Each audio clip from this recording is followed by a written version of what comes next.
Sekarang coba kalian perhatikan gambar berikut ini. Apakah setiap orang akan bertumbuh? Ya, benar sekali. Setiap orang akan mengalami yang namanya pertumbuhan. Lalu di fase manakah kalian sekarang ini?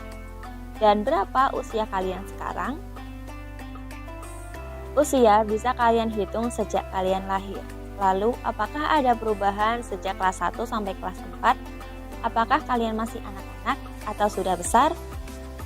Tentunya kita semuanya akan mengalami yang namanya perubahan badan ataupun mental sesuai dengan perkembangan usia.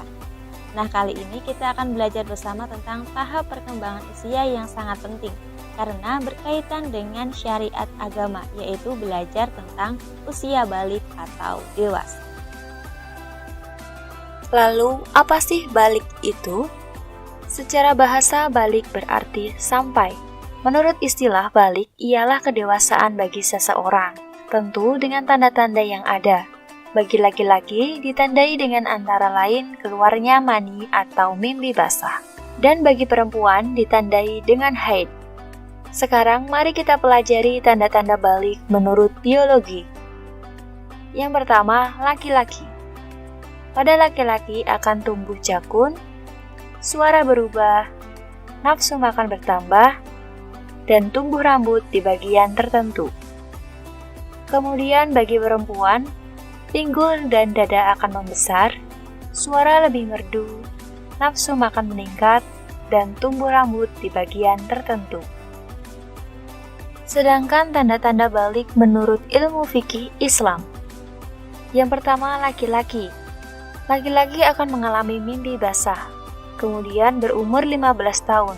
Maksudnya adalah jika sampai usia 15 tahun belum mimpi basah, maka sudah dikatakan dewasa. Bagi perempuan, akan mengalami haid dan berumur 15 tahun. Maksudnya, jika usia 15 tahun belum terjadi haid, maka sudah dikatakan sebagai dewasa. Teman-teman yang sekarang sedang mengalami mimpi basah atau sedang haid berarti sedang berhadas besar. Nah, untuk bersuci dari hadas besar maka bisa dilakukan dengan mandi wajib.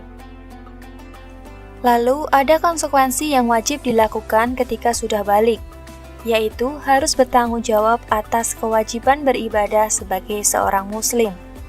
Artinya, wajib menjalankan rukun Islam secara benar seperti mengucap syahadat, sholat 5 waktu, membayar zakat, puasa Ramadan, dan haji bila mampu. Kita wajib melaksanakan perintah-perintah Allah sehingga mendapatkan pahala. Dan bila meninggalkan, maka sudah harus mempertanggungjawabkan dosanya. Oleh karena itu, penting bagi kita untuk mengetahui konsekuensi bagi seorang muslim yang telah balik.